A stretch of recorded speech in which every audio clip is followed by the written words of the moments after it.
Halo, Assalamualaikum. Apa kabar Kakak? Sehat? Semoga sehat semua ya. Oke, ketemu lagi sama saya Wulan dari Prodi Bisnis Digital.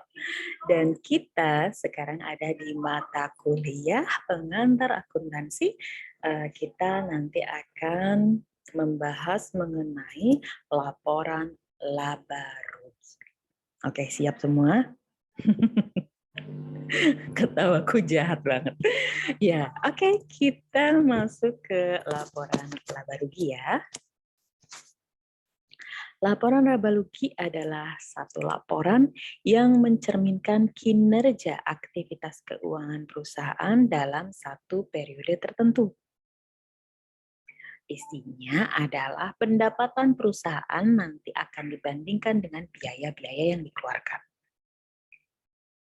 Pendapatan itu sendiri bisa berasal dari kegiatan operasional maupun non-operasional. Kalau pendapatannya itu lebih besar daripada biaya, maka nanti laporannya akan menjadi laporan laba perusahaan. Tapi kalau pendapatannya lebih kecil daripada biaya, maka nanti laporannya menjadi laporan rugi. Apa iya ada, Bu, perusahaan yang laporannya rugi? Ya adalah. Nah, ini gunanya laporan rugi laba. Kalau dalam beberapa periode perusahaannya terus-terusan rugi, maka harus ada solusi yang diambil oleh perusahaan. Harus dievaluasi dulu masalahnya di mana. Kenapa terus-terusan rugi?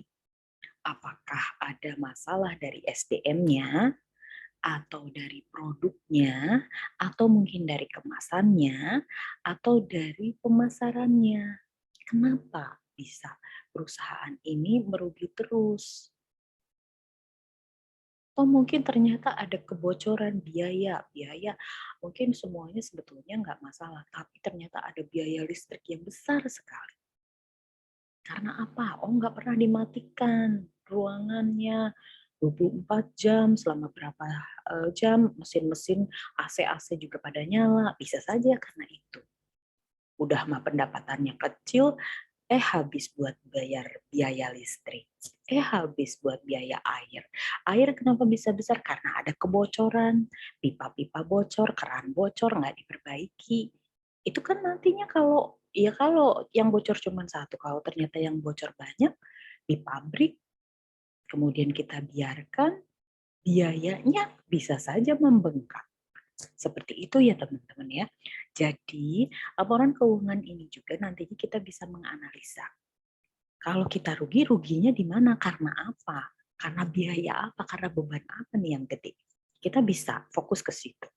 Untuk kemudian dianalisa, kemudian dicari solusinya. Kenapa biaya ini besar? Solusinya apa? Oh, kalau listriknya itu mahal terus, pakai token belum pakai token, pakai bayar yang terakhiran. Nah, berarti mungkin kita sekarang harus pindah ganti ke token. Token jadi sudah ada alokasi pasti, harus cukup. Kalau nggak cukup ya sudah. Gitu. Nah, bisa saja seperti itu. Jadi kontrolnya bisa kita carikan solusi dari biaya-biaya yang terjadi. Seperti itu ya teman-teman ya. Oke, kita lanjut dulu. Nah, kalau namanya laporan rugi laba tadi ya, Ibu sudah sampaikan bahwa ini nanti isinya adalah pendapatan dan biaya. Maka kita lihat sekarang ada neraca. Teman-teman, minggu lalu kita sudah belajar T-Journal, kemudian dari T-Journal dari persamaan akuntansi, kemudian kita buat dari jurnalnya, kemudian kita bikin T-account, kemudian dari T-account kita masukkan ke dalam neraca. Nah, di neraca ini kita nanti bisa melihat debit dan kredit harus sama. Oke, kita lihat di sini akun-akunnya ada kas, kendaraan, bangunan, modal, peralatan, utang, piutang, pendapatan, gaji, atau biaya gaji, dan biaya utilities. Ya. Nah, teman-teman bisa melihat di sini, ini kita pakai akun, ini yang kita pakai adalah yang sangat sederhana sekali karena namanya biaya itu bisa banyak sekali ya. Kemudian juga harta juga bisa banyak, tapi kita pakai contoh yang mudah biar kakak juga tidak terlalu mumet gitu melihatnya. Nah, oke, kita lihat di sini debitnya dan kreditnya. Tadi seperti yang sudah saya bilang bahwa laporan laba rugi itu isinya adalah pendapatan dikurangi biaya. Dibandingkan dengan biaya. Pendapatannya berapa, biayanya berapa. Kita cek di sini. Dari neraca ini pendapatannya adalah 100. Biayanya berapa? Biayanya ini adalah biaya gaji 10 dan biaya utilities 5. Tinggal dikurangin. 100 dikurangi 15. Berapa? 85. Besaran mana pendapatan dan biaya? Masih besar pendapatan. Berarti kalau pendapatan lebih besar daripada biaya, artinya pendapatan lebih besar daripada biaya, artinya adalah laba. Oke? Paham ya? Bisa diikutin? Ini masih mudah. Cincai. Oke, ini tadi ya yang saya sampaikan. Laporan rugi laba atau laba rugi PT Bangkit Lagi periode 1 Januari sampai 31 Januari 2022. Pendapatannya adalah 100, biayanya adalah totalnya 15. Maka 100 dikurangi 15, maka menghasilkan laba 85. Oke, bisa ya, gampang. Oke, kita sekarang bahas mengenai harga pokok produksi dan harga pokok penjualan. Apa bedanya, Bu? Kalau harga pokok produksi itu adanya di pabrik atau perusahaan manufacture. Sedangkan kalau penjualan, harga pokok penjualan itu adanya di perusahaan dagang. Bedanya apa, Bu? Contoh, kalau perusahaannya itu membuat mie, maka harga pokok produksinya contoh ada bahan baku. Ada bahan baku di situ. Bahan bakunya apa? Dalam pembuatan mie, maka diperlukan biaya untuk harga tepung. Kemudian kita juga butuh telur biar si mie-nya itu mungkin kenyal dan enak. Kemudian kita tambahkan bumbu-bumbu juga di situ. Itu masuk ke harga pokok. Nah, kita lihat di sini, harga pokok produksi adalah biaya yang langsung melekat pada barang, yaitu terdiri dari tadi bahan baku, ditambah tenaga kerja langsung, ditambah biaya overhead dari produksi. Ya. Berapa banyak buruh yang terlibat pada saat produksi? Itu kita hitung. Kemudian biaya air, biaya listrik, dan lain-lain juga kita masukin ke situ. Ya. Oke, itu kita sudah ketemu harga pokok produksi. Kemudian kita lihat kalau harga pokok penjualan. Harga pokok penjualan adalah biaya langsung yang melekat pada barang yang kita beli. Harga pokok penjualan bisa merupakan harga beli dari barang tersebut. Nah, kalau tadi yang namanya harga pokok produksi untuk perusahaan manufacture contohnya adalah pembuat mie, pabrik pembuat mie. Nah, kalau harga pokok penjualan itu untuk perusahaan dagang. Maksudnya adalah contoh kita itu punya minimarket. Minimarket BD lah contohnya. Minimarket BD. Kita perusahaannya dagang. Nah, berarti kita menjual mie di situ. Mie noodle, mie instan yang sudah jadi. Maka harga pokok penjualannya kita bisa saja kita bilang bahwa harga beli kita dari perusahaan atau dari pabrik. Nah, itu adalah harga pokok penjualan kita. Itu ya teman-teman ya, bisa dipahami ya. Kalau yang tadi harga pokok produksi itu adalah harga yang dimasukkan atau dihitung untuk memproduksi barang. Sedangkan kalau harga pokok penjualan itu adalah harga beli dari barangnya yang kita mau jual kembali. Kalau saya jualan buku, berarti harga pokok produksi, harga pokok penjualan saya itu karena saya belinya dari luar kota, maka saya otomatis harus menghitung. Pertama, harga beli bukunya itu berapa? Harga dari pabrik bukunya itu berapa? Kemudian ongkos kirimnya berapa? Nah, itu merupakan harga pokok penjualan saya. Saya nggak akan mungkin jual di bawah itu. Kecuali kalau saya punya misi lain, contoh untuk donasi atau untuk apa, itu beda lagi cerita. Tapi kalau untuk yang normalnya saya cari untung, maka saya harus menjual di atas itu. Di atas harga beli ditambah ongkos kirim mendatangkan buku itu ke Cilacap. Begitu. Teman-teman juga jadi berarti seperti ya, kalau kalian punya perusahaan dagang atau tadi minimarket BD, minimarket BD punya ada minimarket BD, maka harga pokok penjualannya adalah barang-barangnya berapa belinya, beli mie instannya berapa. Mungkin kalau mau dimasukin ya ada ongkos kirim ya dicatat di situ. Mungkin ongkos parkir ya boleh dicatat di situ. Pokoknya kita menghitung aja harga pokoknya. Kita tidak akan menjual di bawah itu. Gitu ya. Oke. Sudah paham ya teman-teman ya? Oke, kita lanjut dulu. Nah, untuk laporan perusahaan dagang dan manufaktur, maka bentuknya kurang lebih seperti ini.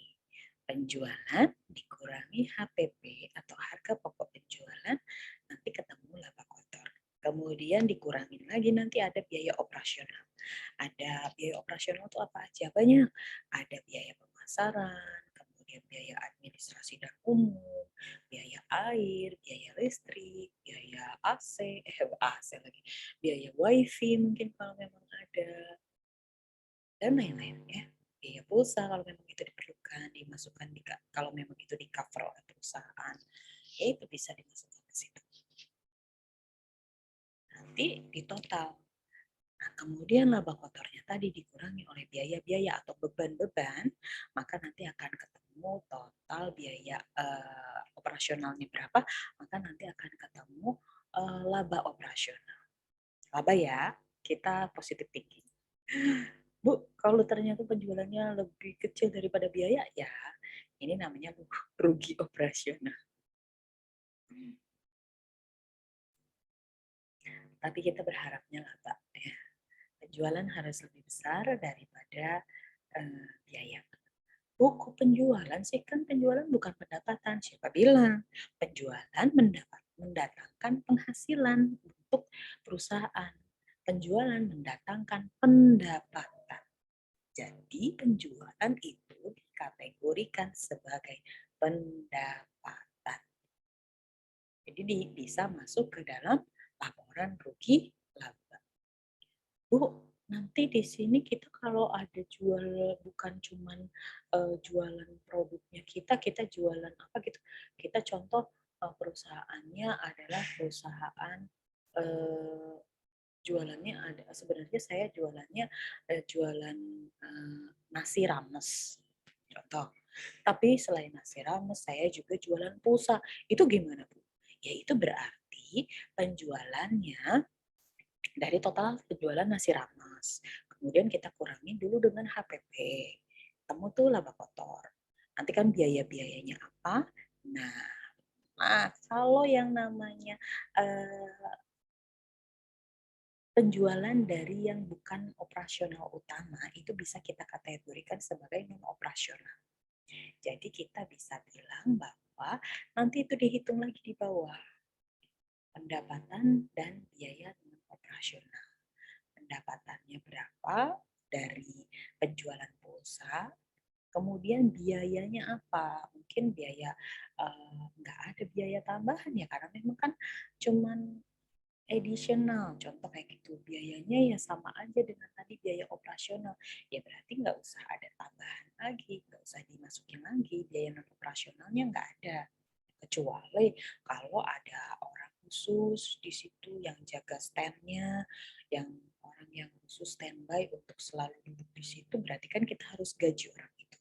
Tapi kalau ternyata orang itu adalah sekaligus pegawai kita yang ngeladangin makanan, yang ngeladenin makanan, berarti ya kan gajinya kan nggak beda, operasionalnya sama, sama dengan si nasi yang jual. Kita menggaji orang untuk dia meladeni pembeli kita, ya kan? Nah, tapi job desk tambahannya dia juga bisa melayani pembeli yang membutuhkan pulsa. Tapi dia tidak ada job desk tambahan, jadi orangnya juga nggak beda, orangnya masih sama, dan pekerjaan itu juga tidak melelahkan sehingga tidak perlu tambahan ini apa namanya tambahan gaji, maka tidak ada biaya non operasional untuk di kasus ini contohnya. Maka biaya non operasionalnya nol. Jadi tadi itu tinggal ditambahkan laba usahanya. Kalau ada biaya operasional ya dikurangi dulu. Nanti baru ketemu total pendapatan dan biaya operasionalnya berapa, tadi ditambahkan dengan biaya operasional. Maka nanti akan ketemu laba usaha. Saya nggak mudeng deh. Nggak mudengnya di mana? Boleh kalian WA ke ibu, silakan. Nanti kalau enggak juga bisa di launching atau di up ya, di up di WAG atau WhatsApp grup. Jadi biar kita nanti akan jadikan sebagai bahan diskusi. Nah, semoga teman-teman bisa paham dulu sampai sini. Saya nggak mudeng. Kak mudengnya di mana? Ibu kan harus tahu Kak mudengnya di mana. Oke, Ibu ulangin dulu ya. Penjualan dikurangi dulu HPP sama dengan ketemu laba kotor. Kalau sampai situ paham ya. Kemudian dikurangin lagi biaya operasional. Berapa banyak operasional biaya-biaya yang terlibat? Biaya air, biaya listrik, biaya administrasi, biaya pemasaran, atau segala macam biaya yang ada, biaya wifi, silahkan dicantumkan di situ. Kemudian kalau contohnya tadi kita itu jualan aslinya adalah jualan nasi rames. Kita itu restoran. Tapi selain kita jualan nasi rames di restoran, kita juga jualan pulsa. Pendapatan utama kita adalah nasi rames, penjualan nasi rames. Berarti itu masih kategorinya itu untuk operasional nasi rames kita ngitungnya. Gaji pegawai, kemudian biaya listrik, biaya air, biaya sewa lapak, dan lain-lain. Nah, gimana dengan pulsanya? Pulsanya itu cuma biaya tambahan atau cuma pendapatan tambahan. Ada orangnya sendiri nggak yang digaji sama kita untuk jaga konter? Nggak ada. Berarti kalau tidak ada gaji pegawai. Ada listrik khusus nggak yang digunakan untuk kita pada saat menjual pulsa? Nggak ada, karena kita jualannya di restorannya. Berarti tidak ada biaya untuk listrik atau biaya operasional atau biaya non operasional penjualan pulsa. Begitu pula yang lain. Berarti kalau tidak ada, berarti di sini biayanya nol. Pendapatannya tadi ada. Pendapatan dari penjualan pulsa berapa? Kita tulis di sini. Maka tadi biaya operasional ditambah pendapatan dari pulsa, contoh ya, ini dari nasi rames, di sini dari pulsa, nanti akan ketemu totalnya laba usaha. Bu, kalau ternyata saya jualannya cuma nasi rames aja, nggak ada pulsa, nggak ada apa-apa lagi, ya berarti ini di sini teman-teman. Teman-teman cuma punya laba operasional. Kalau nggak ada pendapatan apa-apa lagi, ya berarti laba operasional itu adalah laba usaha. Karena teman-teman cuma satu jualannya. Nggak ada lagi yang lain-lain gitu. Berarti ya laba operasional itu adalah laba usaha teman-teman. Paham ya? Kalau ada tambahan lagi biaya non operasional, berarti itu nanti teman-teman tambahkan lagi. Biaya atau pendapatan non operasional kita hitung lagi. Ya, paham ya? Harus paham, langsung nggak paham. Oke, kalau nggak paham nanti ketemu saya ya, nanti janjian kapan mau ada kelas tambahan. Tapi harusnya sih paham, karena ini masih dasar sekali. Oke, lanjut dulu ya. Oke, kita langsung masuk ke contoh soal. Siapa bilang contoh soal itu pusing? Malah lebih kadang-kadang bisa lebih memberikan kita pemahaman. Oke, contoh buatlah laporan laba rugi. Diketahui data-data perusahaan PT Sun Service, yaitu perusahaan jasa untuk periode akhir Desember 2021 adalah sebagai berikut. Teman-teman baca sendiri, ada pendapatan, ada beban. Ingat, laporan laba rugi isinya adalah pendapatan dibandingkan dengan biaya atau beban. Pendapatannya di sini ada apa aja? Pendapatan jasa dan pendapatan bunga. Kemudian di sini ada beban-beban.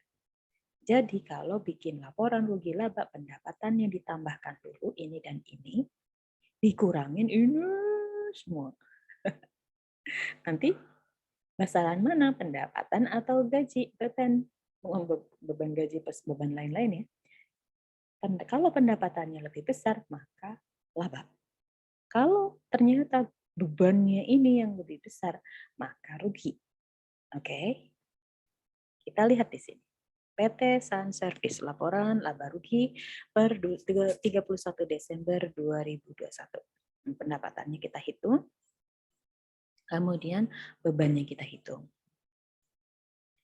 Kemudian ketemu laba bersih.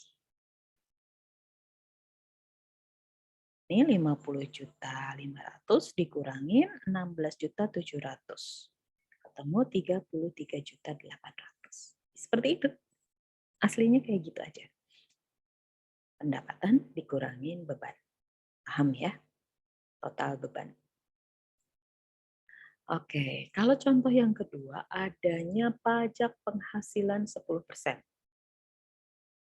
Ini ngitungnya gimana? Tadi kita sudah punya laporan laba rugi sebesar 33.800.000 yang di sini. Laba bersih. Ini kan belum ada pajak. Berarti ini laba sebelum pajak. Ini belum ada nih tulisan pajak, nggak ada. Berarti ini adalah laba bersih sebelum pajak. Laba bersih sebelum pajak. Pajaknya berapa persen? Pajaknya di sini 10%. Maka 10% dikalikan 33.800. 10% dikalikan 33.800.000 ya. Nah, ketemu 3.380.000. Maka 33.800.000 dikurangi 3.380.000 sama dengan 30.420.000. Laba setelah pajak. Gitu ya teman-teman ya, mudah ya. Gampang. Oke. Nah, yang ini lebih complicated. PT Welirang membayar 50% dari saham berhak suara PT Dadap. Saya sarankan teman-teman punya catatan. Ambil catatan, ambil kertas biar teman-teman juga tahu nanti angka ini didapat dari mana. Oke? Saya ulangi ya. PT Welirang membayar 50% dari saham berhak suara PT Dadap pada tanggal 23 Maret 2021. Pada tanggal 31 Desember, kontrol PT Werirang berusaha menyajikan laporan laba rugi dan laporan saldo laba untuk kedua perusahaan dengan menggunakan ringkasan tahun 2021. Oke. Kita punya data PT Werirang dan PT Dadap. PT Werirang ini kontrolernya itu PT Werilang sebenarnya. Nah, PT Werilang ini punya 50% saham di PT Dadap. Nah, controller atau bagian keuangan PT Werilang itu ngitungin dua perusahaan. Sebenarnya sih bisa saja dia cuma ngitungin dari PT Werilang aja terus minta ke bagian keuangan PT Dadap, bagi dong mana laporan keuangan kamu, baru nanti dibikin versi PT Werilang. Tapi ceritanya di sini kita itu adalah bagian akuntansi yang akan menghitungkan atau membuat laporan untuk kedua-duanya. Nah, oke ya.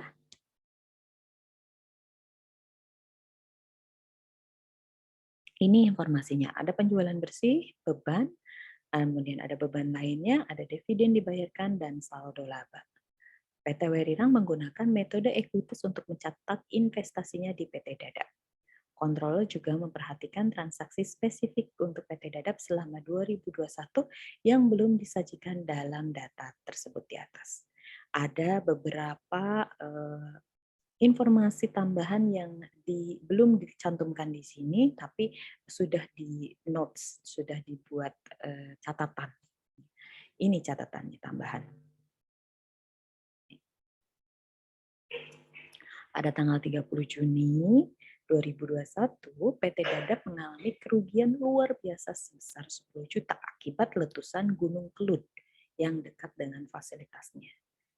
Dan kemudian yang informasi kedua adalah PT Dadap menjual seluruh divisi teknologi kesehatan pada tanggal 30 September 2021 seharga 325 juta, sedangkan nilai buku aset bersih divisi pada tanggal tersebut adalah 281 juta. Divisi ini mengalami keuntungan operasional sebesar 15 juta dalam 9 bulan pertama tahun 2021. Karena kita mau menghitung laporannya untuk 2021, maka kita cantumkannya keuntungan selama 2021 dari divisi teknologi kesehatan. Untungannya adalah 15 juta. Oke, bisa dipahami ya. Nah, teman-teman bisa melihat dulu. Di sini, kalau PT Dadap menjual divisi teknologi kesehatan, harga jualnya 325 juta. Kemudian harga atau nilai buku asetnya atau nilai nominal aslinya dari divisi teknologi kesehatan per tanggal 30 September itu ternyata aslinya itu 281 juta. Tapi dia jual ke pihak lain sebesar 325 juta. Maka ada untung penjualan. Berapa? 325 juta dikurangin 281 juta. 325 dikurangi 281 sama dengan 44 juta. Jadi ada keuntungan dari penjualan divisi teknologi kesehatan sebesar 44 juta. Bu, kan di sini udah ada tulisan mengalami keuntungan operasional 15 juta dalam 9 bulan. Kenapa mesti dijual, Bu?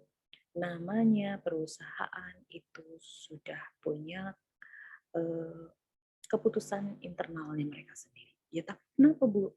Kenapanya? Bisa jadi karena mungkin si PT Dadap itu butuh uang tambahan untuk modal bikin apa, beli apa. Kita tidak tahu, di sini tidak dapat informasi lebih jelas.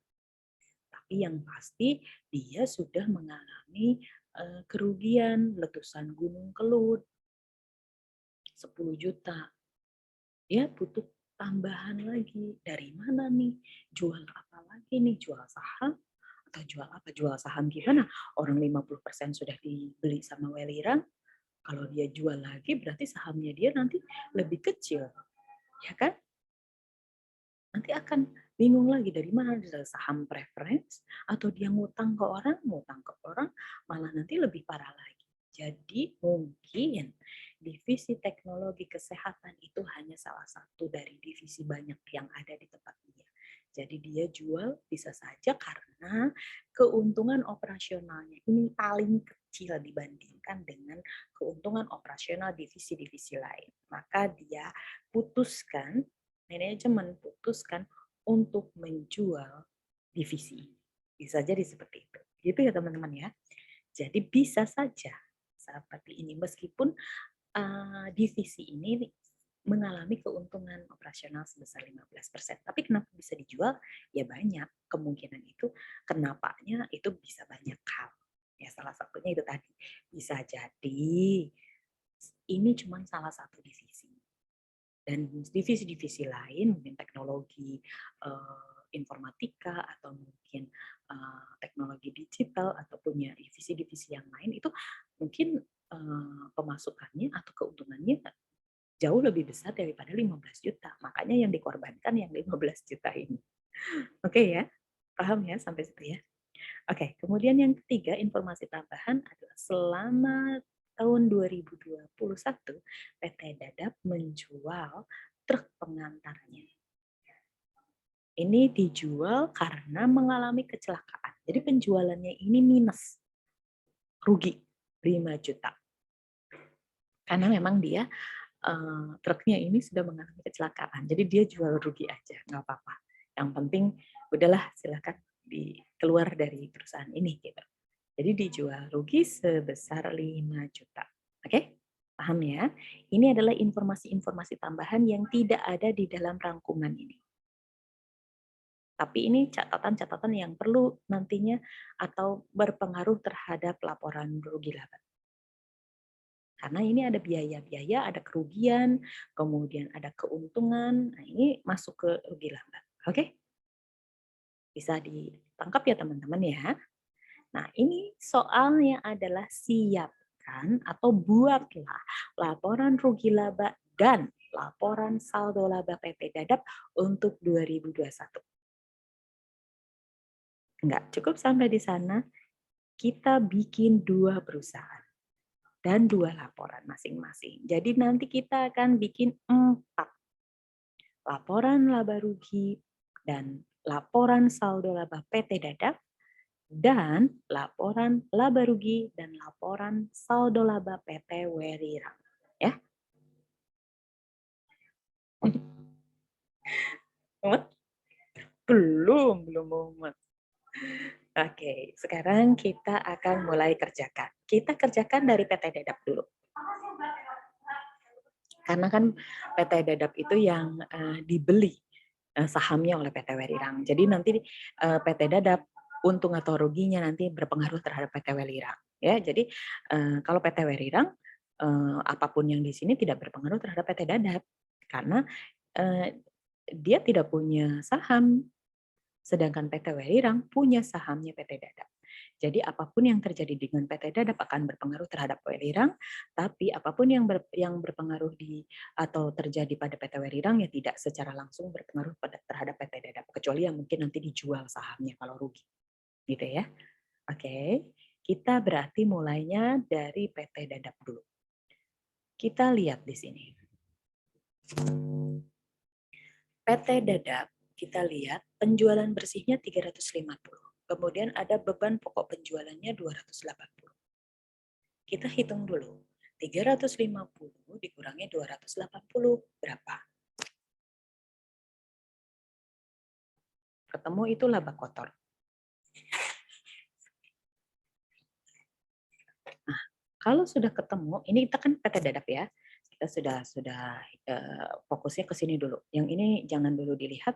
Jadi kita hanya fokus ke sini. Penjualannya berapa? 350, beban pokok penjualannya 280. Maka ketemu laba kotor. Nah, setelah itu 350 dikurangi 280 berapa? 70 juta ya. 70 juta dikurangin lagi beban lainnya. Ada beban-beban lain nih dari beban operasional ya.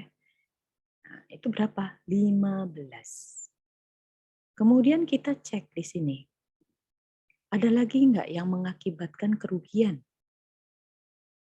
Oh, di sini ada nih penjualan truk. Oke, berarti kita kurangin lagi 5 juta.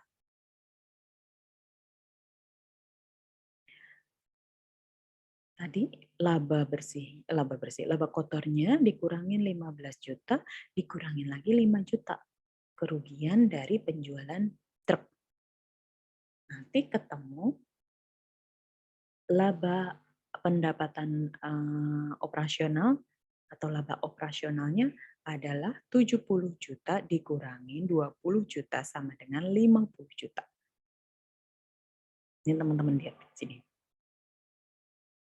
Ini tadi ya, 350 dikurangi 280 sama dengan 70 juta.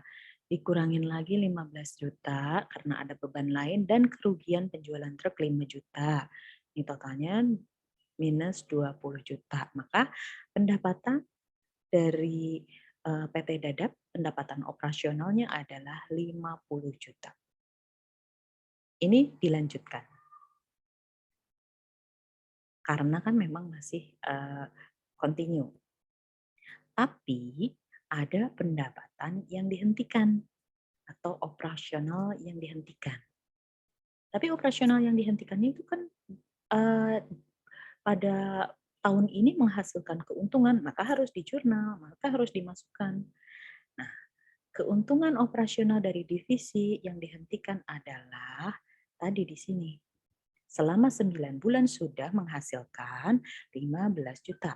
Divisi ini mengalami keuntungan operasional sebesar 15 juta dalam 9 bulan pertama 2021. Maka di sini ditulis dulu 15 juta. Oke, terus apa lagi? Ada keuntungan dari penjualan divisi. Penjualan divisi. PT Dadap menjual seluruh divisi sebesar 325 juta.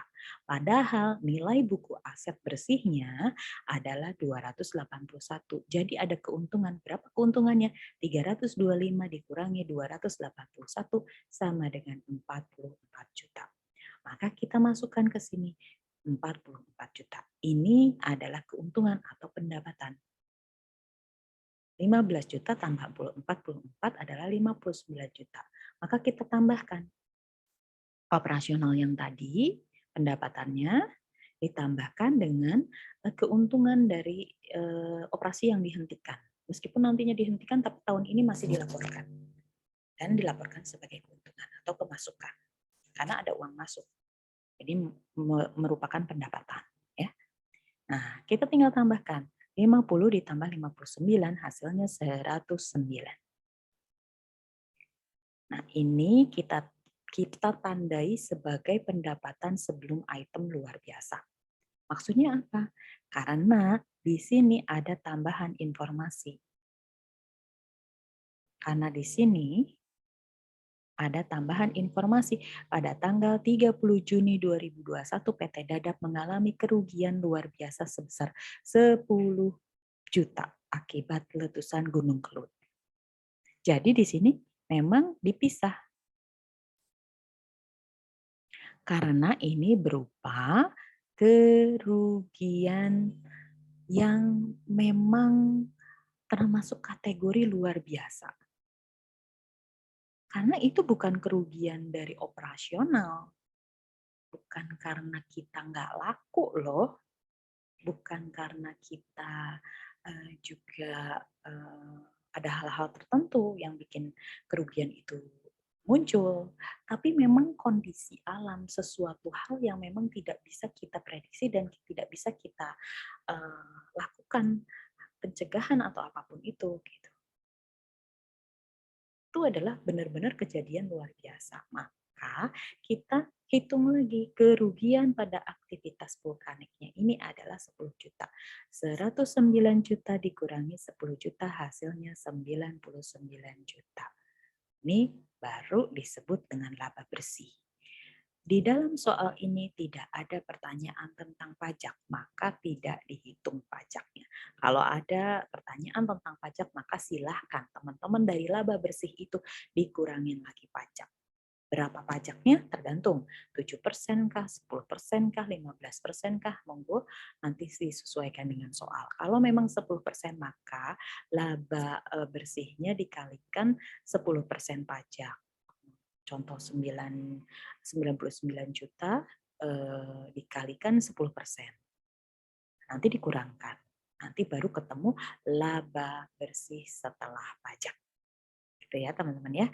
Tapi karena di soal ini tidak ada tentang pajak, maka cukup informasinya sampai dengan laba bersih 99 juta. Oke, paham? Oke. Kemudian tugas kita yang kedua adalah membuat laporan saldo. Cara membuat laporan saldo adalah seperti ini. Kita fokus dulu ke saldo laba di tanggal 1 bulan 1 2001 PT Dadap. Di sini saldonya sebesar, sebentar, saya escape dulu ya. Kemudian saya masukkan lagi ke sini. Oke. Nah, di sini saldo labanya bulan tanggal 1 Januari 2021 untuk PT Dadap adalah 260.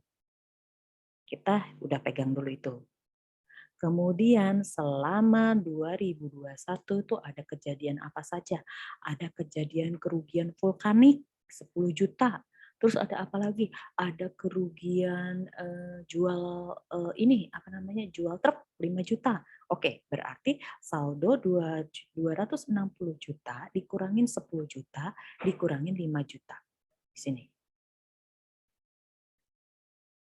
Maka diketemukanlah 245 juta. Dari mana ini? Ya ini tadi, 260 dikurangin kerugian vulkanik, dikurangin lagi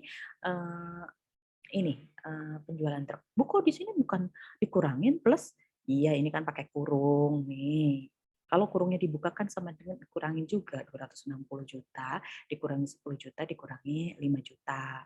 Tapi karena di sini ada kurung, maka ini ditambahkan ini dulu, total 15 juta. Baru di 260 dikurangi 15 juta, kan gitu. Ya. Tapi karena Ibu pakainya biar logika kalian masuk adalah 260 juta dikurangin 10 juta dari vulkanik dan dikurangin lagi kerugian dari penjualan truk 5 juta. Dikurangin dulu, ketemu 245 juta. Kemudian kita masukkan laba bersihnya selama 2021. Laba bersihnya adalah PT Dadap itu 99 juta. Terus kita tinggal masukin 99 juta. Tinggal tambahkan. Berapa tambahnya? Maka ketemu 344 juta. Nah, sudah ditambahkan seperti itu, kita lihat di sini ada apa informasi minat tambahan. Dividen dibayarkan. Untuk PT Dadap dia jual atau dia kasih 10%. Nah, kita lihat di sini 10%. Maka di sini kita kurangkan. Kok ini? Maaf, maaf, maaf. Maka kita kurangkan. 344 juta dikurangi 10 juta. Ya, dari dividen tadi. Maka ketemulah 334 juta. Ini saldo laba per 31 Desember 2021. Oke, paham ya? Nah, kita sudah membuat 2 laporan untuk PT Dadap. Yang pertama laporan rugi laba dan yang kedua adalah laporan saldo laba yang berakhir tanggal 31 Desember 2021. Oke, next kita sekarang bikin laporan dari PT Werirang. Ini agak-agak lebih tricky dibandingkan yang PT Dadap. Karena PT Welirang itu mempunyai kepemilikan 50% dari PT Dadap. Karena dia punya 50% saham di situ. Oke? Oke, kita lanjut dulu. Untuk PT Werirang, kita bikin dulu laporan rugi labanya. Di sini kita lihat rugi labanya untuk PT Werirang. Penjualan bersihnya 800 juta. Kemudian beban pokoknya 620. Sama, kita kurangkan dulu. 800 dikurangi 620. Ini PT punya penjualan sendiri. Dia penjualannya sudah 800 juta. Nah, ada biaya-biaya yang menyertainya, jadi harus dikurangin dulu biar ketemu laba kotor. Setelah punya ketemu laba kotornya, ini berapa? 800 dikurangi 620 itu sama dengan 180. Nah, ada beban lain. Beban lainnya berapa? 80 juta. Maka tadi 180 dikurangi 80 juta dulu. Nah, terus ada nggak pendapatan lain? PT Welirang punya 50% dari PT Dadap. Jadi, pendapatan operasionalnya PT Dadap itu bisa diakui sebagai pendapatan PT Welirang juga. Berapa? 50%-nya. Oke, kita lihat ke PT Dadap.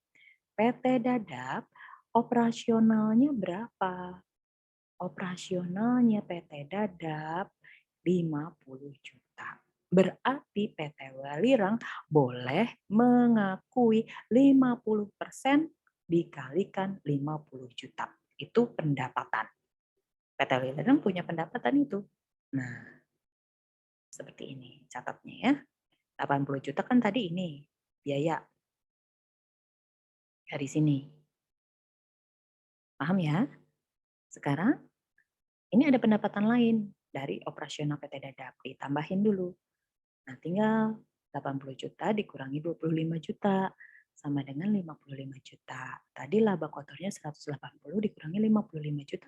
Masih ada laba sekitar 125 juta dari operasional PT Welira. Oke. Nah, karena PT Dadap itu menjual, itu juga akan berpengaruh terhadap PT Welirang. Maka keuntungan dari operasional yang dilaporkan oleh PT Dadap tadi ada 15 juta selama tahun 2021, 9 bulan di 2021. Dari mana Bu? Ini loh, dari sini. Divisi ini mengalami keuntungan operasional sebesar 15 juta. Tapi yang perlu kalian ingat 15 jutanya itu dikalikan 50%. Karena PT Werirang punyanya saham sebesar 50%. Kalau 20%, 20%. Kalau 70% ya dikalikan 70%. Nah, karena dia punyanya 50% saham suara di PT Dadap, maka dia keuntungannya cuma boleh mengklaim sebesar 15 juta dikalikan 50%. Ini di sini kita catat 7.500.000. Dapat dari mana? 15 juta dikalikan 50%. Nah, selain itu ada pendapatan lain nggak? Ada. Pendapatan lainnya adalah penjualan dari divisi teknologi. Tadi penjualannya berapa untungnya? 44 juta. Kalau yang dilaporkan PT Welirang berapa? Karena PT Welirang hanya punya 50%, maka yang dilaporkan di PT Welirang adalah 44 juta dikalikan 50% sama dengan 22 juta. Tinggal ditambahkan 7.500.000 ditambahkan 22 juta adalah 29.500.000. Maka 125 juta ditambahkan 29.500.000 ketemu 154.500.000. Ini adalah pendapatan sebelum item luar biasa. Karena apa? Karena setelah ini kita akan menghitung ada kejadian luar biasa yang mengakibatkan kerugian. Oke, pendapatan sebelum item luar biasa itu ada sebesar 154.500 ya. Nah, item luar biasanya berapa tadi? Ada kejadian meletus gunung di PT Dadap, rugi sebesar 10%, 10 juta. Nah, karena PT Welirang hanya punya 50%, maka kerugiannya pun juga yang dia tanggung 50%. Dia maka hanya akan melaporkan sebesar 5 juta. 10 juta dikalikan 50%, maka dilaporkannya 5 juta. Tinggal laba bersihnya dikurangin. 154 dikurangin 5 juta. Maka ketemu 149.500 ya. Ini tadi 154.500 dikurangin 5 juta. Dari 10 juta dikalikan 50%. 10 jutanya apa? 10 jutanya adalah kerugian yang dilaporkan oleh PT Dadap karena adanya kejadian gunung meletus. Itu adalah kejadian yang luar biasa. Kejadian luar biasa lain seperti apa? Bencana alam, seperti mungkin ada gempa bumi, longsor, kemudian ada banjir. Nah, mungkin juga kebakaran bisa termasuk kategori kejadian luar biasa, gitu ya. Itu yang mengakibatkan memang benar-benar itu aslinya bukan kerugian karena penjualan, tapi memang karena memang keadaan yang luar biasa yang tidak bisa dikontrol. Oke, kemudian kita ketemu 149.500. Setelah kita bikin laporan laba rugi, maka kita bikin laporan saldo untuk PT Welirang. Caranya gimana, Bu? Oke, caranya sama seperti pada saat tadi kita bikin laporan saldo untuk PT Dadap. Pertama kita lihat dulu saldo laba. Per tanggal 1 bulan 1 2001, saldo laba PT Welirang berapa? 420. Di sini kita punya 420. Kemudian ada kejadian apa saja di tahun 2021? Kejadian di tahun 2001 ada satu, itu tadi ada bukan kecelakaan, apa nama kejadian luar biasa, meletusnya gunung. Kemudian kita rugi juga, ada kerugian karena kita jual truk yang kecelakaan. Oke, berarti 420 dikurangin dulu ya, dikurangi ini, truk dan 10. Tapi ingat, PT Welirang hanya punya 50%. Jadi dikurangi 50 kalikan 10 juta sama dengan 5 juta, dikurangin lagi 50% dikalikan 5 juta sama dengan 2.500.000. Jadi 420-nya dari mana? Ini dari informasi 420 dikurangi 5 juta karena kita lagi bikin laporan untuk PT Welirang yang hanya punya 50%. Dikurangin lagi 2.500.000. 50% kalikan 5 juta. Oke? Maka ketemu harganya adalah atau angkanya adalah 412.500.000. Kemudian kita masukkan laba bersih PT Welirang di tahun 2001. Laba bersihnya PT Welirang di 2001 adalah 149.500. Nah, kalau kita sudah ketemu maka silakan dimasukkan. Ditambahkan, setelah ditambahkan ketemu 562.000.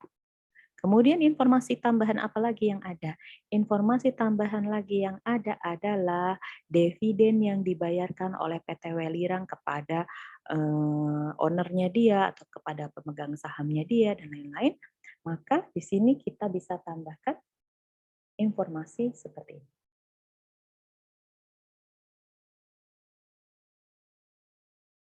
30 juta. 562 juta dikurangi 30 juta. Sama dengan 532 juta. Maka saldo laba per tanggal 31 Desember 2021 dari PT Welirang adalah 532 juta.